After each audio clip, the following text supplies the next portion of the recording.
back to our channel once more.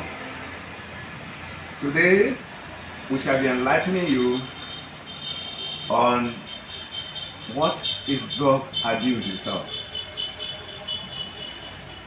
What are the drugs of abuse and how can drug be abused? As we proceed, we will let you know that drug abuse means three things. When you take drugs outside medical prescription, is drug abuse. That is, you take drug even when it is not prescribed for you. You just felt, for instance, that you have a headache, and you walk into a chemist or a pharmacist near you and start buying Panadol or paracetamol to go and take at home. Who prescribed it? Who tells you that that headache needs paracetamol? How do you even know that headache is headache? It's not a symptom of another drug. So if you take drug under that situation by yourself, without any medical prescription, it's drug abuse. If you take drug in excess of medical prescription, yes, drug was prescribed for you, that headache you have, you need paracetamol. But the doctor tells you, or your pharmacist say, take 2 tablets of paracetamol in the morning, 2 in the afternoon, and 2 in the evening. Your headache will go. As you get home, if this doctor, 2 tablets will not be enough for me for morning, 2 in the afternoon, when will this headache go? Let me take all the 6 that is prescribed for the whole day at a sitting. So the 2 for afternoon, 2 for evening, 2 for morning, you combine all the 6 and you take it at once. That is drug abuse. Or you take drugs when it is not even medically necessary. You just come back from work because you are stressed out, because you are tired, and all you do is to walk into a pharmacy in your area or a chemist in your area and start recommending for yourself that this tiredness, this boredom, this stress that is worrying me needs paracetamol to cure, or it needs any strong body pain drugs to cure. And you start buying any type of drug to cure your body pain, to cure your stress, to cure your tiredness. It is not medically necessary. What you're suffering from does not require drugs. You are just tired, the stress of work. Get back to your house, take your shower, take your bath, take your food or your meal, and still have a rest. By the time you wake up or you stand up from your rest, your body is strong again. So that drug, you take that and it's drug abuse because it's not medically necessary. So 3 ways drug is abused: when not medically necessary, when you take it without any medical prescription, or it is even prescribed but you take it in excess of what the doctor asks you to take. You have abused drugs. So gentlemen, my general public, how many of us will remember that you have done one of these 3 things? If you have done any of these 3 things, you have also abused drugs. But our focus today is going to be much more deeper than taking just over-the-counter drugs. Our focus on enlightening the public on drug abuse is going to be on the real illicit substances, the very dangerous drugs that can make one's mental ability turn upside down, that makes someone lose his senses after taking it. And what are those drugs that could be abused? We say any drugs could be abused, but the real illicit substances that we're going to enlighten you on are categorized into 2. There are 2 classifications: the conventional drugs and the non-conventional drugs or substances. What do we mean by conventional substances? From the word convention, they are substances that laws have been made against them, that anybody who abuse them or misuse them can be prosecuted based on those laws. Those are the laws we call the conventions. So such drugs are conventional substances. And what are they? We have the hemp, we have the cocaine, We have the heroin, the Valium, the various methamphetamines, the various types of drug that once you take it, it changes your mental ability. It makes you lose your senses. Those are the conventional drugs. And then we have the second classification, which is non-conventional substances or drugs.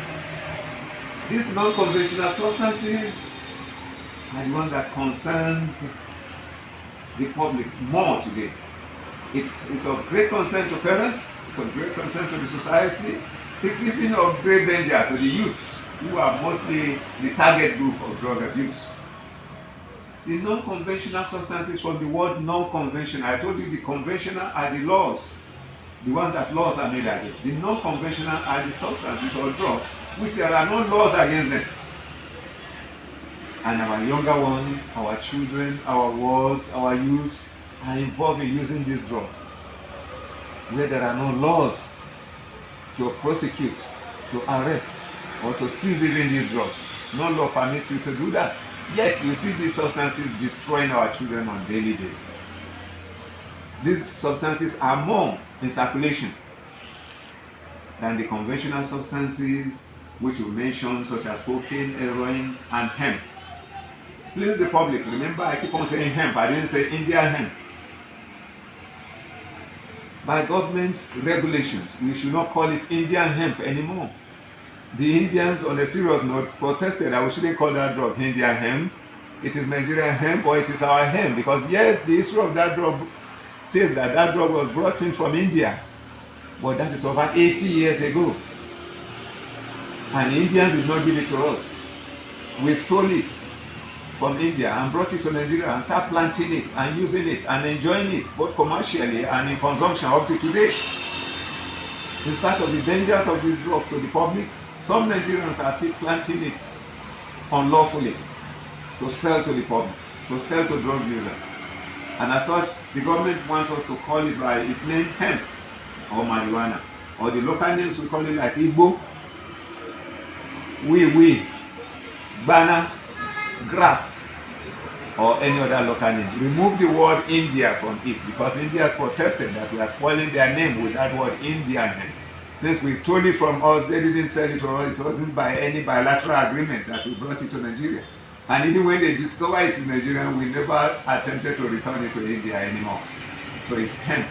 Call it hemp, call it call it Igbo, call it Bana, call it marijuana, call it cannabis, call it hemp. Do not say India hemp. So those are conventional substances. The non-conventional substances, which are so destructive to our youth today, is what we'll be enlightening the public on in this our program. They destroy the mental states of our youth. Our youth concoct all sorts of substances today to take. Our youth improvise so many substances right in our homes. The human body, the clothes, the kitchen, our sitting rooms, the comforts of our bedrooms, in their fridges, in their own rooms. There are a lot of substances that our children and youth are taking today to get intoxicated. And those are the dangerous things, because these things are so dangerous that we don't even have the chemical analysis of them. There is no pharmacological analysis of some of these substances that our children take to destroy their brains, to make them mad, to make them go insane.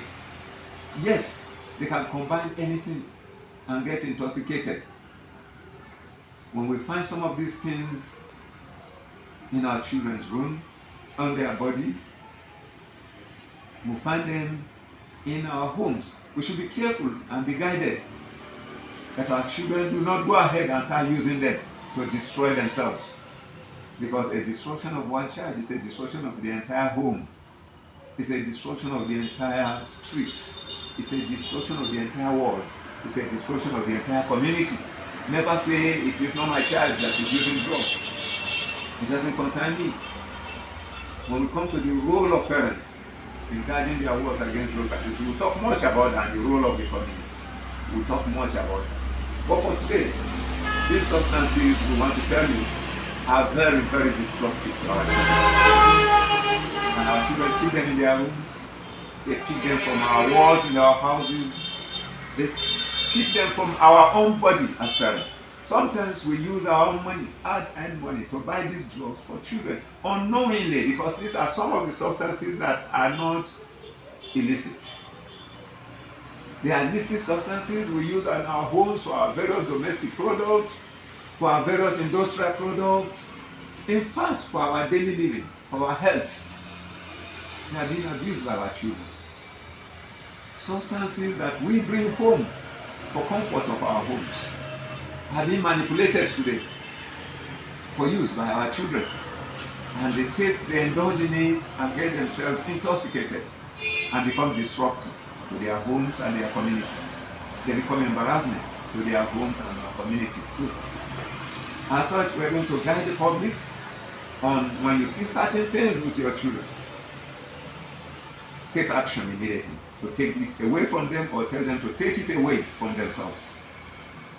Never wait until the laws or the security agencies come to talk about them, because some of these things have no laws against them. So security agencies are only playing their humanitarian role. The humanitarian role based on their experiences of things that intoxicate people when they take them. Or else there are no laws that permit them to do that. So it beholds on you, the parents, the community, the elders, the religious organizations, to report to the authorities whenever you find these things being used, so that these children can be rehabilitated. They cannot be prosecuted for those substances, but they can be rehabilitated. They can be taken to NDLA centers or any security agency center or any counselors center, drug counseling centers, where they can be counseled and reabsorbed to normal behavior in the society. We want to mention those things as they act on the body of the child. Since we're talking to the general public, when we talk to parents alone, we tell them those substances. But since we're talking to the public, we will tell you these things, some of these things in coded language, where you as the elders can easily take action on them. About 2 or 3 of them for now. If you find in your child's fridge a lot of Maggi and Maltina, parents tell them to take it away. Maggi should be in the kitchen. If you find unripe plantain in your children's room in large quantities, or even in small quantities, tell the child that plantain belongs to the kitchen. You should take it away to the kitchen. You find your child sweeping your compound and picking some things on the floor of the compound as she sweeps alone or he sweeps alone. Find out what is that thing you are picking on the ground. You are supposed to sweep the whole dirt in the compound and throw them in the garbage bin. Why are you picking some things there? What is that? What are those things you are picking from the floor? Almost all these things, if we turn our blind eyes to them, there are things within our home that our children can use to get themselves intoxicated. Benylin with codeine, that is so common today. When you have cough, it's a cough syrup. Harmless cough syrup in those days, no more. Benylin with codeine, even your pharmacist or a doctor or a medical personnel will tell you, because of its sedative nature, it makes you sleepy. It makes your body weak and sleepy. They will tell you, take a spoon in the morning, a spoon in the afternoon, and 1 spoon too in the evening before going to bed. Or maybe 1 spoon in the morning and 1 spoon in the evening, so that it doesn't depress you so much to the point of sleeping all day. But what we find today is our children abusing this substance that is meant to cure cough by taking 2-3 bottles of Benylin at a sitting. Something you are supposed to take 1 spoon at a sitting. You are taking 3 bottles of it at a sitting. Thank God Nigeria has taken action on this. Some laws have been made against the use and abuse of Benylin with codeine. But parents, watch out. For your children, use of them at home. You may not see them with bottles of codeine. You may not see them sipping it like the doctor recommends. You may come back home and see this child always with a bottle of Maltina, the same color. Benelli codeine takes the same ox blood or wine color like Maltina, like Lacacera, and every other substance with that color. He may deceive you with that. Your word may deceive you with that. So you come back home, you find him sipping this thing inside Maltina bottle. Every day you come back home. And after taking it, he sleeps all day through. If it's a wife, she's always asleep, weak. She could not even cook for children. She can't attend to anything in the home chores. For the family, always sleeping. And she tells you it's just Maltina inside her bottle she's taking, or Lacacera. No. You should attempt, as a family head, as a parents, as a mother, as a father, to check what that child or that person or that word is taking every day that makes him sleepy. You don't expect Maltina or Lacacera to make somebody so sleepy. Have you heard of any slogan from your children when they're going out telling one another, when you're coming back, please bring Mama G? They are talking of hard drugs. Take action. Have you heard of your children telling their friends or anybody, as you're going to the market, when you're returning, get me Lacaton? These are dangerous substances. They are sending each other to buy. They are sending errands on errands to buy. Take action as parents. Those substances around our body. The newspapers you read in your homes, you ask your kids, after 3, 4, 5 months that they are piled up in our parlor, you say take them to the bean cake seller, what we call akara or kose seller, along your street. If you eventually find those newspapers, you ask him to go and dash out to the mama kose, mama akara, or mama bean cake around the streets, or mama mai. You find those newspapers in his room. Raise an eyebrow, caution him, question him, ask him what he's doing with them. They are not supposed to be in his room. They are supposed to be given out, like you directed him, to somebody who need them, to use it to wrap what she's selling to the public. So good. Thank you, and we would like to stop here today. We will continue from where we start on enlightening you on the dangers of the types of substances our children take, our words take, our wives take, our husbands take, our brothers, our society is facing today. We'll continue on this in our next video. Please like this video, comment, share, subscribe, and turn on the bell notification icon below for more insightful videos. See you all in our next video. Bye bye.